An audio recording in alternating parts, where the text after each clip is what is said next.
Jagtial RTC driver Ashok suspension వ్యవహారంపై మంత్రి అడ్లూరి లక్ష్మణ్ స్పందించారు.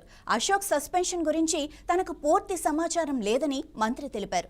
అధికారులను అడిగితే మేము సస్పెండ్ చేయలేదని చెబుతున్నారు. మరి అది ఎలా జరిగిందో తెలుసుకోవాల్సి ఉందని మంత్రి పేర్కొన్నారు. ఈ అంశంపై పూర్తి వివరాలు సేకరించి నిజానిజాలు తెలుసుకుంటామని స్పష్టం చేశారు. అలాగే ఆర్టీసీ డ్రైవర్ అశోక్ ఉద్యోగానికి ఎటువంటి ఇబ్బంది రాకుండా ప్రభుత్వం చర్యలు తీసుకుంటుందని మంత్రి హామీ ఇచ్చారు. అతని ఉద్యోగ భద్రత విషయంలో ఆందోళన అవసరం లేదు, ఎలాంటి అన్యాయం జరగకుండా చూసుకుంటాం అని అన్నారు. ఈ ఘటనపై ఇప్పటికే ప్రజా సంఘాలు, కార్మిక సంఘాలు స్పందిస్తూ ఉండగా మంత్రి వ్యాఖ్యలు రాజకీయంగా ప్రాధాన్యత సంతరించుకున్నాయి.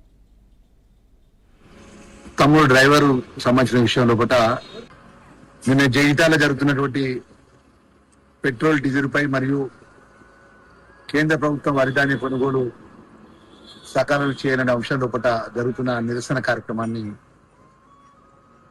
పక్క నుంచి వెళ్తున్నటువంటి అశోక్ డ్రైవర్ ఆయన అభిప్రాయాన్ని వ్యక్తం చేసిండు. దాన్ని మేము ఎక్కడ కూడా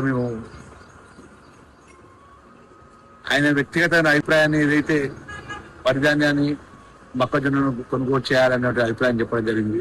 ఆ విధంగానే తీసుకున్నాం తప్ప ఉద్యోగపరంగా ఎక్కడ కూడా ఇంకా ఎలాంటి ఇబ్బంది అయ్యే కార్యక్రమాలు ఆర్టీసీకి సంబంధించిన అధికారులు చేపట్టలేదు.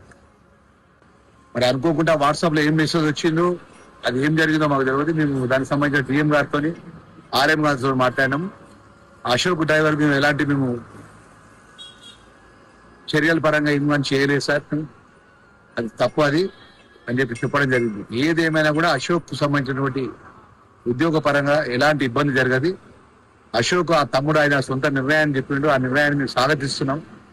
మరి ప్యాడీ ఎక్కువ వచ్చింది, మొక్కజొన్న ఎక్కువ వచ్చింది, ప్రభుత్వం మీద ఒత్తిడి ఉన్నది, దాంట్లో కొంచెం రైతులకు ఇబ్బంది అయినా మా బాధ్యత నిర్వర్తిస్తున్నాం అన్న విషయాన్ని కూడా తెలియజేసుకుంటూ అశోక్ ఆర్టీసీ డ్రైవర్ తమ్ముడికి ఎలాంటి ఇబ్బంది జరగదనే విషయాన్ని జిల్లా